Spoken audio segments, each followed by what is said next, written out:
তা কিছু সরকার চেঞ্জ হওয়ার পর আওয়ামী লীগ সরকার আইসার পর থাকি দেখি এই রাস্তা দিয়ে এটা ভ্যানও যায় না। দুই সাইডে শক্তিশালী যারা লোক, প্রবলশালী লোক, তারা আস্তে আস্তে রাস্তাটা দুই সাইডে কাটি জমিতে পরিণত করে।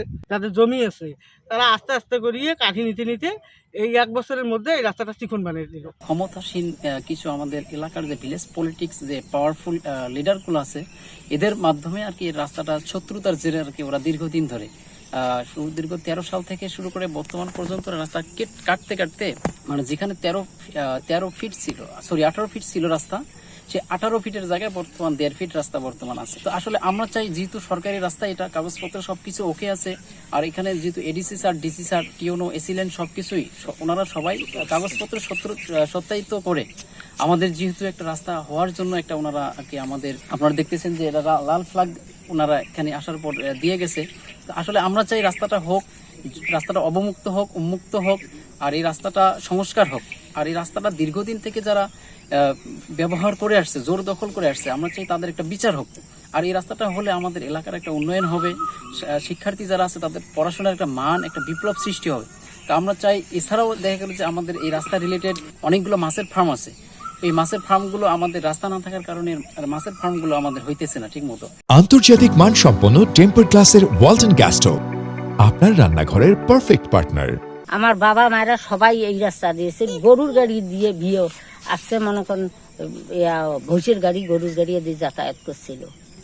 করার পরে সামান্য এখন কথার কম বেশিতে আমরা আজ কাটি না, কাল কাটি না, ওদিন কাটি না, এইভাবে রাস্তাটা বিলীন করে ফেলাই। আবার আমরা এই ধান ক্ষেত দিয়ে আসি, বাড়ি ঢুকি। তারপরেও বাবা এটে কোনা মনে করেন এমনও এলাকাবাসী আমাকে সিপে ফেলাইছে রে বাবা, আমার মনে করেন ধরবেরও ডাল নাই, উড়বেরও পাখা নাই।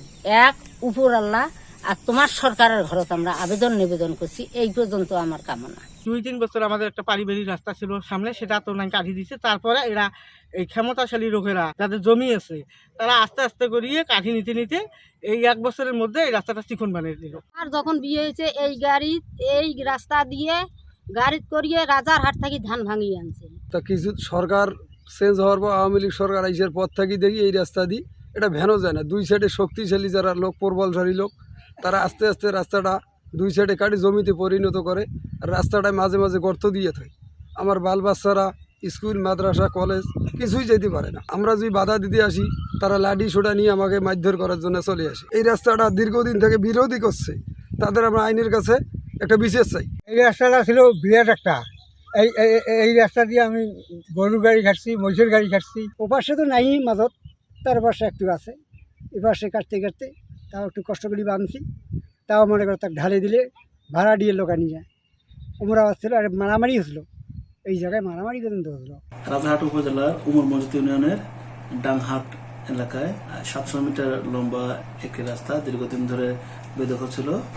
আমরা সার্ভার দিয়ে পরিমাপ করে রাস্তাটা উদ্ধার করেছে এবং সেখানে লাল নিশান স্থাপন করেছে। এই রাস্তা উদ্ধারের ফলে এলাকাবাসী উপকৃত হবে। এটা মূলত এখন কৃষি জমি হিসাবে আছে, ওখানে রাস্তা নির্মাণ করা হলে এলাকাবাসী আরো চলাচলের সুবিধা ভোগ করবে এবং উপকৃত হবে।